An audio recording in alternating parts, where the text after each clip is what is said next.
Hello students, I am S.V. Thakur, known as Thakur Sir in Delhi. अपना channel physics by Thakur sir. बच्चों, electromagnetic induction जो chapter 6 है NCERT की, आपने इस चैप्टर के सारे कॉन्सेप्ट्स लिए। इसके अभी तक हम लोगों ने 6.5 तक प्रॉब्लम को कर चुके हैं। अब हम एनसीईआरटी एक्सरसाइज की जो नेक्स्ट प्रॉब्लम्स हैं उसको करने जा रहे हैं। 6.6 प्रॉब्लम से आज हम आगे का काम करेंगे। और बच्चों, एक जानकारी भी आपको दे रहा हूं, मैंने होल फिज़िक्स के लिए बहुत ही अच्छा वीडियो ग्राफ के लिए बनाया है। उस वीडियो को देख करके आप जो हैं ग्राफ्स के लिए एक नोट्स तैयार कर लीजिए। जितनी भी ग्राफ्स होंगे फिज़िक्स के अंदर, उन सारे को आप खुद से ड्रॉ कर सकते हैं। और केवल 12 के ही बच्चे नहीं, फिज़िक्स इन ग्राफ करके जो मैंने दिया है वीडियो बना के अभी उससे क्लास 9, 10, 11, 12 जी और नीट सबके बच्चे सारे तरह के ग्राफ को ड्रॉ कर सकते हैं। और यदि उनको 4 चॉइस दे दिया जाए तो करेक्ट ग्राफ को पसंद भी कर सकते हैं। चलिए बच्चों, ये जानकारी दे दिया हमने ग्राफ्स के बारे में। अब हम आगे बढ़ते हैं। क्वेश्चन नंबर हमारा 6.6 क्या कहता है? इस क्वेश्चन में है कि circular coil of radius 8 centimetre, data collect करते चलते हैं। कोई सर्कुलर कॉइल है, उसकी रेडियस है 8 सेंटीमीटर, 8 10⁻⁻² मीटर। एसआई में हमें काम करनी है। And 20 turns, number of turns जो हैं इसमें 20 हैं। Is rotated about it's vertical diameter with an angular speed 50 radian पर सेकेंड। ओमेगा एंगुलर स्पीड दे दिया हमें 50 रेडियन पर second. In a uniform horizontal magnetic field of magnitude 3 10⁻² Tesla. Magnetic field हमें दे दिया गया बी, वैल्यू इसका 3 10⁻² Tesla. Obtain the maximum and average EMF induced in the coil. हमें निकालना है maximum EMF in the coil, हमें निकालना है average EMF, induced EMF. Epsilon induced EMF को मैं लिख रहा हूं, इंड्यूस्ड ईएमएफ का एवरेज वैल्यू, ठीक है ना, ये समझेंगे। एप्सिलॉन मतलब इंड्यूस्ड ईएमएफ, हम लोग इंड्यूस्ड ईएमएफ को एप्सिलॉन लिखते आ रहे हैं, ठीक है। चलिए अब नेक्स्ट हमारा क्वेश्चन है, if the coil forms a close loop of resistance 10 ohm, calculate the maximum value of current in the coil. अब देखिए, करंट का मैक्सिमम वैल्यू हमसे मांगा जा रहा है, कॉइल में क्या होगा ये मांगा जा रहा है। और हमें रेजिस्टेंस बता दिया गया है कितना, 10 ओम। नेक्स्ट हमसे कह रहे हैं calculate the average power loss due two joule heating. अब जूल हीटिंग रेजिस्टेंस में होते हैं, रेजिस्टेंस में जो इलेक्ट्रिक करंट पास कराते हैं, जो हीट पैदा होता है, हीट डेवलप होता है, उसको जूल हीट कहते हैं। तो हमें जूल हीटिंग ये भी चाहिए, ठीक है। बट कैलकुलेट इसमें जो हमें बोल रहे हैं पावर, जूल हीट के टर्म में पावर, तो फिर P = I²R याद होगा, ठीक है ना, जूल हीट। नाउ ये हमें चाहिए। और पावर भी एवरेज चाहिए, एवरेज पावर चाहिए। नेक्स्ट आगे फिर इसमें है where does this power come from, कहाँ से ये पावर आता है। चलिए बच्चों, मैंने आपको एसी जनरेटर पढ़ाया है, वहां पर मैंने बताया है आपको, जब कोई कॉइल रोटेट करता है देन वहां पर एक electromotive force due to electromagnetic induction develop होते हैं लूप में। जब कोई लूप रोटेट करता है मैग्नेटिक फील्ड में इस तरह से कि मैग्नेटिक फील्ड का जो फ्लक्स है, यानी कि मैग्नेटिक फ्लक्स जो है, यदि वो चेंज हो रहा है टाइम के साथ, देन क्या होता है, एक इंड्यूस्ड ईएमएफ आते हैं कॉइल में जो साइन थीटा का फंक्शन होता है, साइनोसॉइडल होता है। एंड सो वो क्या होता है बच्चों, अल्टरनेटिंग ईएमएफ होते हैं और उसकी वजह से जो करंट हुआ अल्टरनेटिंग करंट हो गया। अब ये पढ़े हैं आप लोग एसी जनरेटर में, और यदि आपको ज़रूरत महसूस हो रहा हो, कॉन्सेप्ट चाहिए, तो तुरंत जो है sir hash Thakur sir YouTube पर क्लिक करिए, या फिर अपना चैनल का नाम physics bye Thakur sir YouTube पर डालिए, आपको मिल जाएंगे सारे पीछे के लेक्चर्स। तो वहाँ से आप एसी जनरेटर वाला आप देख सकते हैं, उसी का सारा काम इसमें हम लोग करेंगे। तब सबसे पहला काम हमारा है एप्सिलॉन मैक्सिमम। बच्चों हम लोगों ने इसको डिराइव किया था, ठीक है ना, आप देख सकते हैं पीक वैल्यू मैक्सिमम वैल्यू, इसको हम लोगों ने डिराइव किया था, ठीक है। ये मिला था कितना आपको, एन ए बी ओमेगा। अब मैं इसको यहाँ डिराइव नहीं कर रहा हूँ, जगह बता दिया हूँ, ठीक है। आप जो हैं एसी जनरेटर वाली जो हमारा प्लेलिस्ट में दिखाई पड़ेगा टॉपिक, उसको देख लीजिएगा, उसमें ये सब निकाल चुके हैं आप लोग। नाउ नंबर ऑफ टर्न हमारे पास में है 20, एरिया पाई आर स्क्वायर कर लेंगे, पाई आर स्क्वायर, आर की वैल्यू 8 इंटू 10⁻⁻²,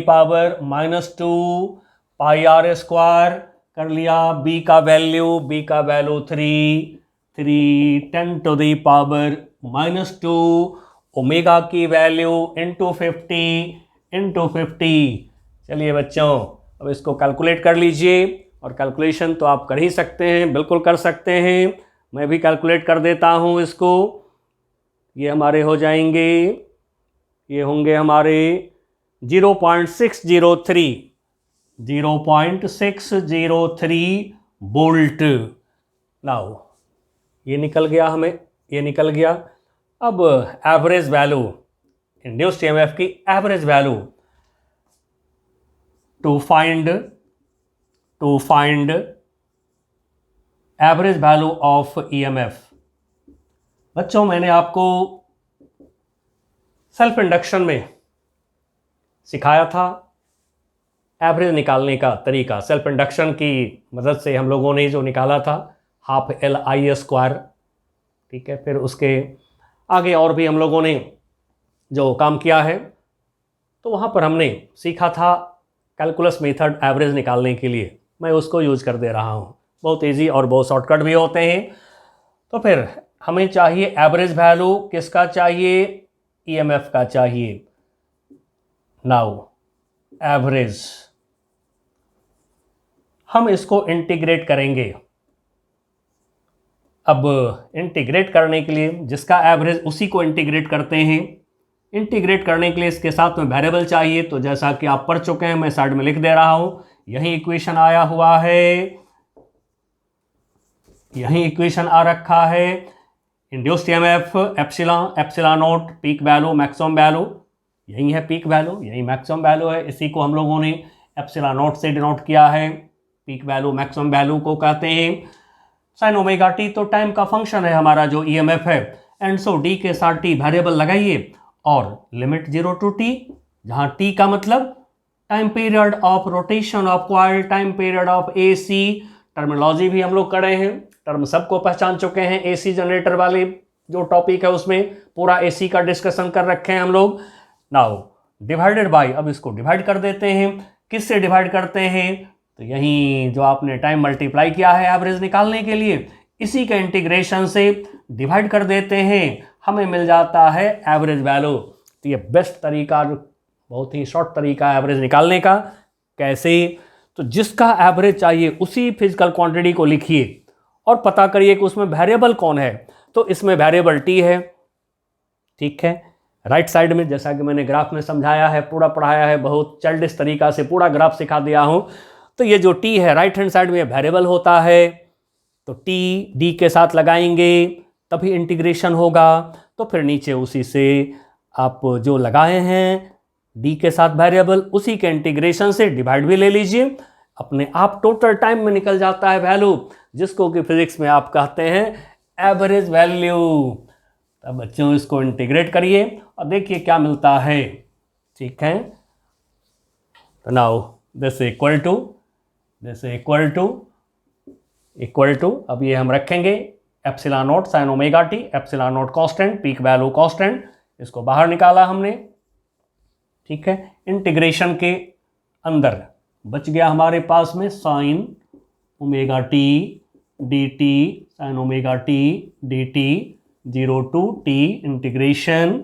नाउ नीचे डी टी का इंटीग्रेशन तो टी हो गया, तो यहाँ तो रख ही दीजिए, डी टी का integration t, 0 to t limit है हमारा, टी मतलब टाइम पीरियड, एसी के 1 साइकिल का टाइम, कॉइल के 1 रोटेशन का टाइम, एवरेज का मतलब पूरे रोटेशन में निकालिए। Now this equal to epsilon naught, t के जगह टी -0 करेंगे तो फिर टी को नीचे छोड़ दीजिए, टी -0 टी। अब साइन ओमेगा टी का इंटीग्रेशन आपको पता है माइनस कॉस ओमेगा टी, और जो कांस्टेंट होते हैं वेरिएबल के साथ में उससे पूरे को डिवाइड लिए जाते हैं, अपॉन ओमेगा कर लिया, लिमिट 0 टू टी, करते जाइए अपने आप निकलेगा आंसर, ठीक है। सॉल्व करते जाइए, आंसर की चिंता नहीं। जिनके पास में कॉन्सेप्ट क्लियर है फिजिक्स उनके लिए आसान है, इसलिए बच्चों कॉन्सेप्ट लेकर के प्रॉब्लम करिएगा, ठीक है ना। प्रॉब्लम को देख करके प्रॉब्लम मत करिए, नहीं तो फिर क्या होगा कि सेम टाइप प्रॉब्लम सॉल्व हो जाएगा, थोड़ा भी ट्विस्ट करेगा यदि प्रॉब्लम में तो नहीं सॉल्व होगा।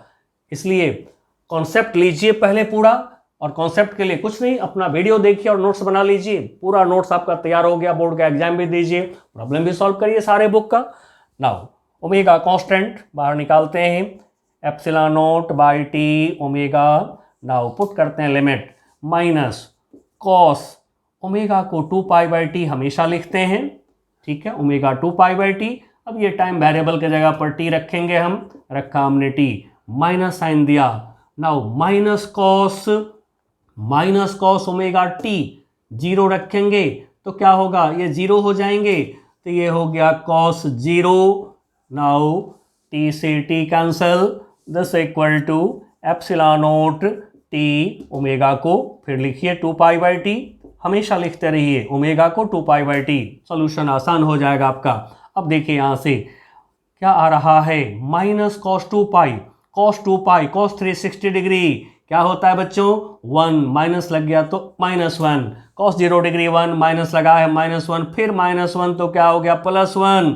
अब तो क्लियरली दिख रहा है कि 0 हो गया, 0 से multiply epsilon not upon 2 pi, now 0 से मल्टीप्लाई तो क्या हो जाएगा बच्चों, 0। And so mean value of alternating voltage, alternating EMF का मीन वैल्यू, एवरेज वैल्यू क्या होता है 1 साइकिल में, 1 साइकिल के टाइम में क्या होता है, 0। सिमिलरली यदि alternating current I equal to I naught sine omega t लेकर के उसका मीन निकालिए, वो भी 0 आवेगा आपको, सेम होगा, सेम तरीका होगा।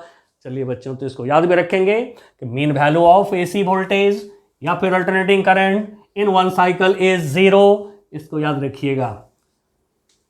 नाउ नेक्स्ट टॉपिक हमारा क्या है, नेक्स्ट हमसे क्या डिमांड है, आई मैक्सिमम, ये तो यूं ही निकल जाएंगे, आपने निकाल लिया है, मैं मैक्स लगा देता हूं, ई एप्सिलॉन इंड्यूस्ड ईएमएफ का मैक्सिमम वैल्यू निकाल चुके हैं, डिवाइडेड बाय रेजिस्टेंस कर दीजिए। नाउ इसका वैल्यू कितना निकाले थे, जरा सा चेक कर लीजिए, 0.603, इसका वैल्यू निकला था 0.603 अपॉन आर कितना है हमारा 10, बस ये तो ऐसे निकल जाएगा, 10 से डिवाइड लीजिए, 0.0603 एम्पियर, ये निकल गए हमें, तो ये मिल गया हमारा, ये मिल गया हमें। अब एवरेज पावर पी एवरेज, अब बच्चों थोड़ा सा जो है यहाँ पर हम आपको बताना चाहेंगे कि जो एसी से पावर निकालते हैं, एसी सर्किट्स में जो पावर निकालते हैं, ये हमारा अगला चैप्टर आ रहा है, एनसीईआरटी चैप्टर 7 अल्टरनेटिंग करंट, उसमें पढ़ेंगे, उसमें मैं डिराइव करके दिखा दूंगा आपको, अभी मैं उसकी फार्मूला को यूज कर दे रहा हूँ। तो ये होता है हमारा हाफ एप्सिलॉन मैक्सिमम यानी maximum voltage, I maximum maximum current, अब ये दोनों निकल चुका है, तो हाफ वोल्टेज कितना 0.603, करंट सामने में है 0.0603। अब जरा इसको मल्टीप्लाई करके और डिवाइड कर देता हूँ। चलिए आप भी निकालिए, थोड़ा देखिए क्या निकल रहा है। ये निकल रहा है 0.018 वाट, पावर का यूनिट वाट। अब हमसे पूछा गया है ये पावर कहाँ से आ रहा है। बच्चों, जो एसी जनरेटर है, जब उसमें कॉइल को आप घुमाते हैं, अपने आप तो रोटेट करता नहीं है, कोई बाहर से रोटर लगा होगा, रोटेट कराने वाला लगा होगा, कोई बाहर से कोई मोटर होता है जो रोटेट कराता है जनरेटर की कॉइल को। तो जो एक्सटर्नल रोटर होता है, जो एक्सटर्नल एजेंट होते हैं, वो देता है रोटेशन के लिए पावर कहिए, या फिर वो देता है एनर्जी रोटेट करने के लिए। तो फिर जो सोर्स है हमारा, the source of power is external agent, मतलब बाहर से जो काम कर रहा है वो है source of power is external agent. और एक्सटर्नल एजेंट जो है ये है एक्सटर्नल रोटर, बाहर से जो रोटर लगा होता है रोटेट कराने वाला, ये होते हैं एक्सटर्नल रोटर। अब जो देखते हैं हमारे घर के आसपास या आपके घर में होगा जनरेटर, तो उसमें लोग क्या करते हैं, उसमें पेट्रोलियम डालते हैं, यानी कोई गैस जनरेटर होता है, कोई हमारा जो है इलेक्ट्रिसिटी वाला जनरेटर होता है। हर जगह पर एक मोटर होता है जो कॉइल को रोटेट कराता है। तो वहीं जो मोटर हो गया, जो रोटेट कराने वाला हो गया रोटर, वो देता है एनर्जी कॉइल को रोटेट करने के लिए, जिससे रोटेशन होते हैं, जिससे कि हमारा इलेक्ट्रोमोटिव फोर्स, इलेक्ट्रिक करंट होता है। चलिए, तो ये है पावर का सोर्स, रोटर, एक्सटर्नल एजेंट। इस तरह से कॉन्सेप्ट आपके पास में, देखिए प्रॉब्लम कितना आराम से, आसानी से सारे सॉल्व होते हैं। इसलिए मैं बार बार एक ही बात पर, जब से मैं YouTube पर आया हूँ, मैं एक ही वर्ड बोलता हूँ कि आप लोग पहले नोट्स लिख लीजिए, मेरे वीडियोज़ को सुन करके नोट्स लिख लीजिए पूरा, और फिर उस नोट्स को देखते हुए प्रॉब्लम सॉल्व करिए। दुनिया की सारी बुक सॉल्व होगा आपका। चलिए नेक्स्ट प्रॉब्लम हम लेते हैं। नेक्स्ट प्रॉब्लम हमारा है 6.7। अब 6.7 में क्वेश्चन का रहा है A horizontal straight wire 10 meter long extending from east to west. मान लीजिए कि ये हमारा वायर है, रॉड है, ईस्ट टू वेस्ट। मैं इधर ले लेता हूँ ईस्ट, इधर ले रहा हूँ वेस्ट। अब नॉर्थ साउथ ये वर्टिकल ले लेते हैं, दिस इज वर्टिकल, और वर्टिकल हमेशा ऐसे लेते रहिए, ईस्ट वेस्ट नॉर्थ साउथ को हॉरिजॉन्टल लेते रहिए, अच्छा रहता है।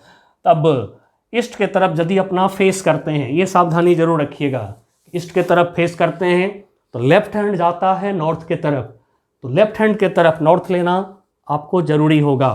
तो अंदर के तरफ, इसको मैं क्रॉस से दिखा देता हूँ, ये हो गया नॉर्थ, तो फिर इसका अपोजिट डॉट से दिखा दीजिए, ये हो गया हमारा साउथ।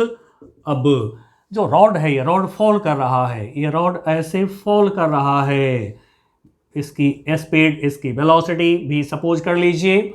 नाउ अब यहाँ पर जो है अर्थ का हॉरिजॉन्टल मैग्नेटिक फील्ड होगा, ये मैं दिखा देता हूँ, BH अर्थ की हॉरिजॉन्टल मैग्नेटिक फील्ड, ठीक है। ये मैग्नेटिक फील्ड के लिए सिंबल यूज करा हमने। अब ये ऐसे गिरता है नीचे की तरफ, मैग्नेटिक फील्ड को मैं B लिख दे रहा हूँ, ठीक है ना। B is denoted by cross, cross से B को दिखा रहे हैं, ये है magnetic field due to earth. अब क्वेश्चन हमारा आगे का रहा है, रॉड की जो लेंथ है, लेंथ ऑफ द रॉड, ये हमें बता दिया गया, this equal to 10 meter extending east to west falling with speed 5 meter per second, भी दे दिया हमें 5 meter per second. Next, at right angle to horizontal component of earth magnetic field, horizontal component बोल दिए तो H लगा दीजिए, BH कर दीजिए। जो आप पढ़े हैं, अर्थ मैग्नेट में पढ़े हैं, पूरा डिटेल में स्टडी कर रखे हैं, सारे प्लेलिस्ट आपको मिल जाएंगे, तुरंत हैश ठाकुर सर करिए, सारे प्लेलिस्ट आपके सामने होगा सारे चैप्टर का। अब ये दिया है कितना 0.30 10 to the power -4 weber per meter square, BH दे दिया गया हमें। नाउ हमारा क्वेश्चन क्या है पार्ट ए में, what is instantaneous value of EMF induced in the wire. बच्चों आपको तो ये पता है कि जब भी कोई स्टेट कंडक्टर को फॉल कराते हैं, चलाते हैं v वेलोसिटी से in uniform magnetic field perpendicular to each other, velocity perpendicular to length and b magnetic field, जब तीनों होता है म्यूचुअली परपेंडिकुलर तो क्या होता है, रॉड में, कंडक्टर में, स्टेट कंडक्टर में मोशनल EMF होते हैं, that motional EMF is equal to BH LV। अब BH कितना है 0.30 10 to the power -4, ठीक है। L कितना है 10, फिर V कितना है, V है हमारा 5। और बच्चों शर्त जरूर याद रखिएगा कि BLV में क्या है कि जब तीनों म्यूचुअली परपेंडिकुलर होते हैं तभी induced EMF due to motional EMF होते हैं। नाउ इसको कैलकुलेट कर दीजिए, देखिए कैलकुलेट करके कितना आता है ये 1.5 और into 10 to the power -3 volt. अब पार्ट बी में हमसे क्या पूछा गया है, पार्ट बी में पूछा गया है what is the direction of EMF। लगाइए फ्लेमिंग्स राइट हैंड रूल, बहुत बढ़िया है, क्लास 10 से ही सीखते आ रहे हैं। फ्लेमिंग्स राइट हैंड रूल लगा दीजिए, इंडेक्स फिंगर मैग्नेटिक फील्ड के डायरेक्शन में इनवर्ड, वेलोसिटी थंब इधर नीचे की तरफ थंब हो गया, मिडिल फिंगर देखिए इशारा कर रहा है ईस्ट के तरफ। Fleming's right hand rule, index finger indicates magnetic field, thumb indicates motion velocity, middle finger indicates direction of induced EMF, and so induced EMF का डायरेक्शन ये हो गया एप्सिलॉन, इंड्यूस्ड EMF का डायरेक्शन तो मेंशन कर दीजिए। डायरेक्शन पूछे हैं तो इसमें हम लोग लिख दें वेस्ट टू ईस्ट, या कोई ईस्टवर्ड लिख सकते हैं, ईस्टवर्ड भी लिख सकते हैं। नाउ सी पार्ट में देखिए क्या है question, which end of the wire at higher electric potential. बच्चों हम लोगों ने मोशनल EMF में 6 मेथड्स यूज करा हुआ है, 6 मेथड्स जो यूज करा है, तो लास्ट के जो 2 मेथड्स हैं उसमें बहुत अच्छे से हमने इलेक्ट्रॉन को चला करके दिखाया है किधर पॉजिटिव होते हैं एंड, किधर नेगेटिव होते हैं एंड। तो वहाँ से आप देखिएगा ये एंड होता है positive, this end is positive and, ठीक है। अपना जो मोशनल EMF के लेक्चर हैं उसमें 6 तरह की काम किया हुआ है मोशनल EMF में, तो जो आपका 5th एंड 6th है उसमें देखिएगा तो ये एंड जो है ईस्ट एंड इज पॉजिटिव, क्या है इसमें हायर इलेक्ट्रिक पोटेंशियल, तो east end is at higher potential. जैसा कि पता है पॉजिटिव चार्ज की पोटेंशियल क्या होता है, हाई होता है। दूसरा तरीका भी हम लोग सीखे थे वहाँ पर बैटरी रिप्लेसमेंट, कि जो इसमें इंड्यूस्ड EMF है तो इसके बदले में बैटरी लगा दीजिए, ठीक है। तो बैटरी की पॉजिटिव इधर लेना होगा क्योंकि करंट इधर जाएगा, तो भी देखिए बच्चों क्या हो गया, जो ईस्ट के तरफ में एंड है ये एंड पॉजिटिव हो जाएंगे, ठीक है। और भी तरीका होता है, एक और तरीका बता देता हूँ, ये जो आपका स्टेट कंडक्टर में साइड करके दिखा देता हूँ, ये तीसरा तरीका भी जान लीजिए। मन ही मन सपोज कर लीजिए कि इसका सर्किट क्लोज है, ये सपोज कर लीजिए सर्किट क्लोज है, let us suppose circuit is closed.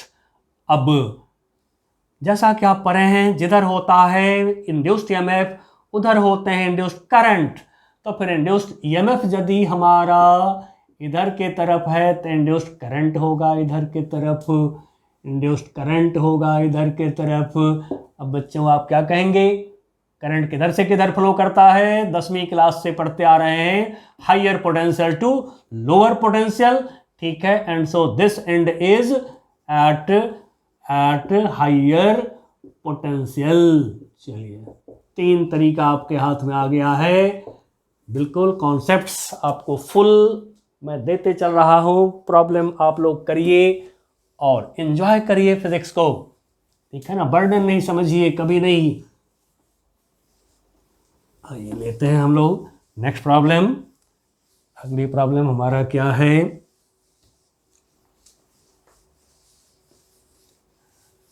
Next problem पर आ रहे हैं।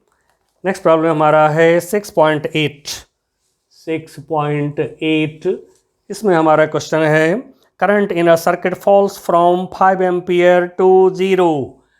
पहले करंट 5 एम्पियर, बाद में करंट 0 हो गया, ओके, इन 0.1 सेकेंड। टाइम दिया है तो डेल्टा टी या टी लिख लीजिए। 0.1 सेकेंड में फॉल किया है। If an average EMF of 200 volt induced, इस दरमियान जो है इंड्यूस्ड ईएमएफ का रहे हैं 200 वोल्ट इंड्यूस्ड ईएमएफ, एप्सिलॉन लिखा मैंने 200 volt. Give an estimate to self inductance of the circuit. L की जानकारी दीजिए, सेल्फ इंडक्टेंस की जानकारी दीजिए। अब बच्चों आपको तो पता है, जब हम लोग पढ़े हैं सेल्फ इंडक्शन में, induced EMF due to self induction, self induced EMF is -L di/dt, यहीं पढ़े हैं। अब देखिए न्यूमेरिकल वैल्यूज हो कभी आपके पास, कांस्टेंट वैल्यूज हो आपके पास में, तो इसी को आप क्या करिए, ऐसे लिख लीजिए, मॉडुलस ले लीजिए, मैग्नीट्यूड पहले निकाल लीजिए अपना, L di को लिख लीजिए डेल्टा I और मॉडुलस ले लीजिए अपॉन टाइम डेल्टा t, ऐसे लिख लीजिए। ये कैलकुलस में जब आपके पास में फंक्शंस हो तब इसको यूज करिए, और जब कांस्टेंट वैल्यूज हो ऐसे लिख कर करिए।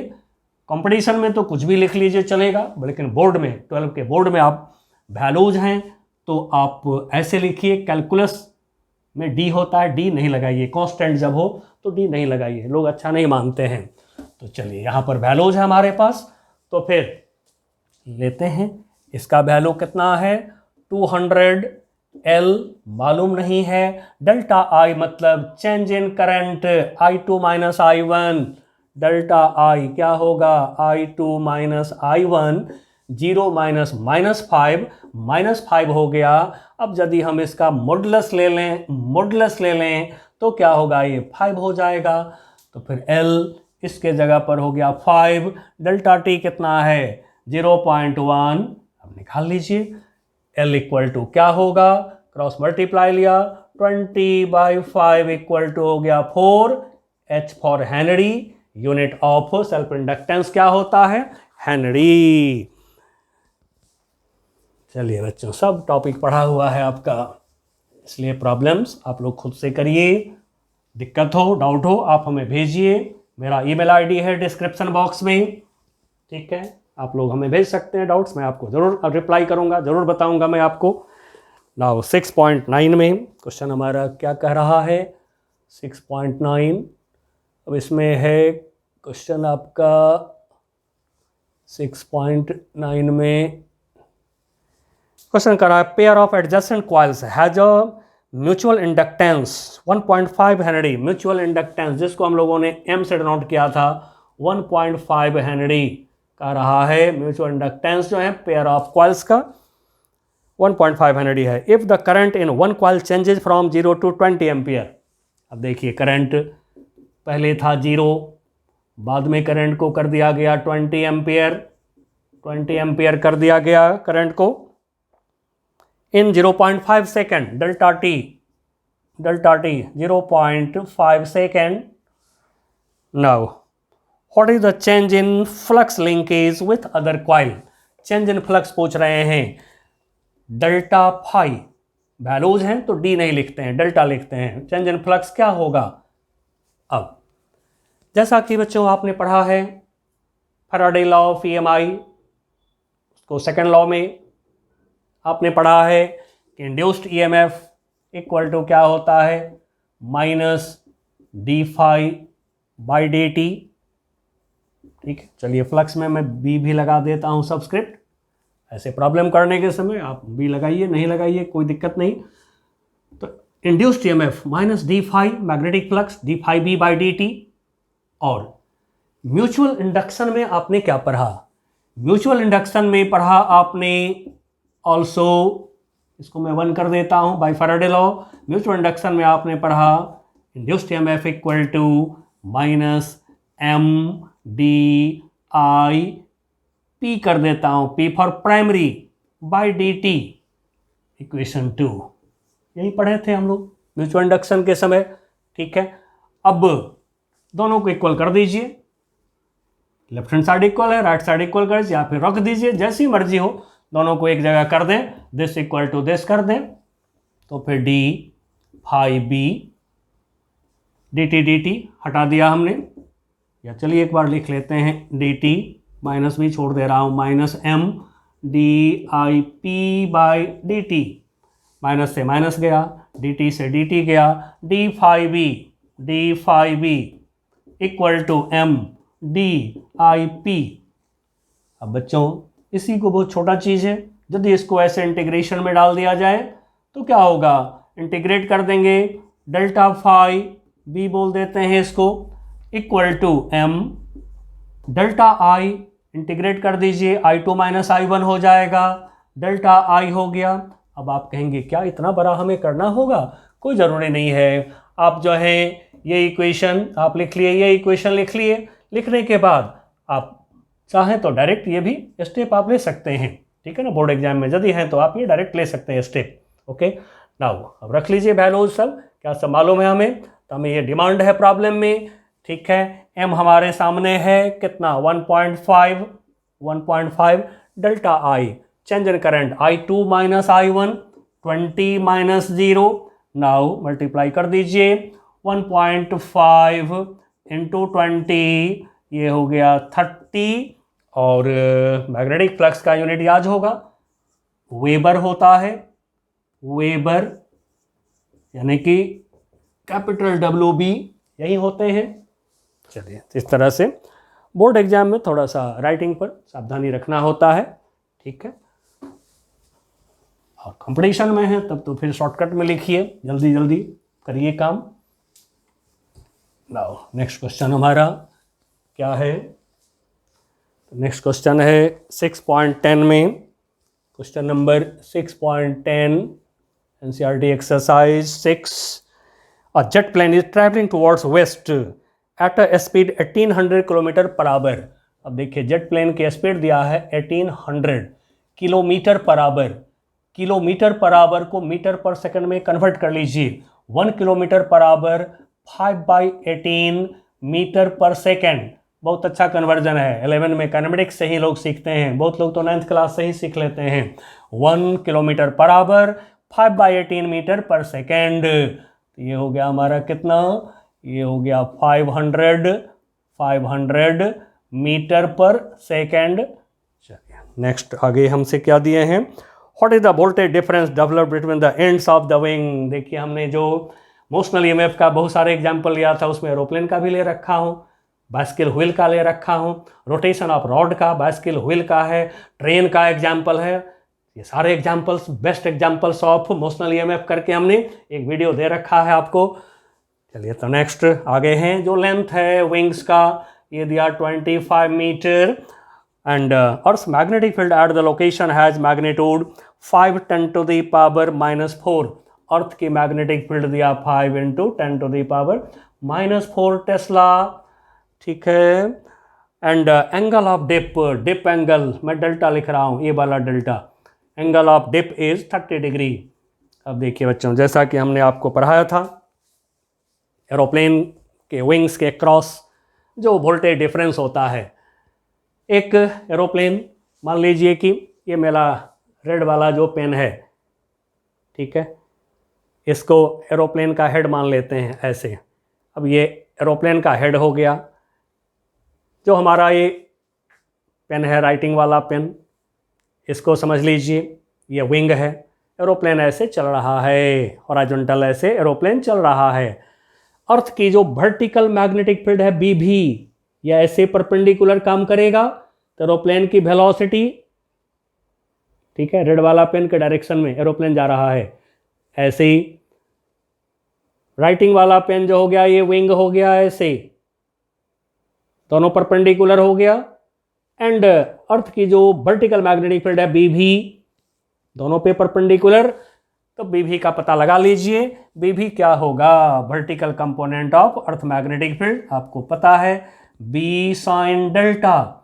नाउ बी की value 5 10 to the power -4 sine delta, sine delta sine 30 degree, sine 30 degree क्या होता है बच्चों 1/2। अब वोल्टेज डिफरेंस क्या था लैंग्वेज हमारा क्वेश्चन में। और बोर्ड एग्जाम यदि आप दे रहे हैं तो लास्ट लाइन आप कोशिश करिएगा कि क्वेश्चन में जो लिख रखे हैं लोग वो टर्म यूज कर लीजिए, क्या निकालना है उसको थोड़ा वर्ड में लिख करके फिर निकालिएगा, बोर्ड में बहुत अच्छा नंबर देंगे लोग, ठीक है। तो इसमें हमारा क्वेश्चन में लिखा हुआ था what is the voltage difference, तो लिख लीजिए यहाँ पर वोल्टेज, वोल्टेज डिफरेंस। थोड़ी थोड़ी मैं आपको राइटिंग भी सिखाऊंगा, ठीक है ना। दिल्ली में बच्चे हमारे जो हैं मोर देन 95% बहुत ज़्यादा बच्चे लाते हैं, तो इस तरह से मैं राइटिंग भी सिखा देता हूँ आपको। प्रॉब्लम तो करेंगे ही करेंगे सारे। तो वोल्टेज डिफरेंस यानी कि motional EMF equal to B, B भी लेंथ एल इंटू भी। अब ये हो गया हमारा 5 into 10 to the power -4 divided by 2 कर दे रहा हूँ, डिवाइड बाई 2। यहाँ यूनिट नहीं लिखा हूँ मैं, चाहिए तो आप लिख सकते हैं, टी टेस्ला लिख सकते हैं। एल लेंथ कितना है 25 एंड भी ऐसा यूनिट में लीजिए 500। अब इसको जरा मल्टीप्लाई डिवाइड कर दीजिए, देखिए क्या मिलता है 3.125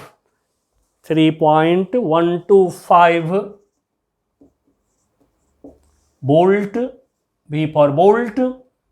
चलिए बच्चों हम लोगों ने आज 6.10 तक कर लिया है। अगली क्लास में इसके आगे हम बढ़ेंगे, लेकिन आप जो हैं मैं फिर कहूँगा कि आप नोट्स लिखिए, वीडियो सुनिए, नोट्स लिखिए, उस नोट्स को देख करके आप सारे बुक को सॉल्व करिए, आपसे सॉल्व होगा, पक्का सॉल्व होगा। चलिए बच्चों मिलते हैं नेक्स्ट क्लास में, तब तक के लिए बाय बाय।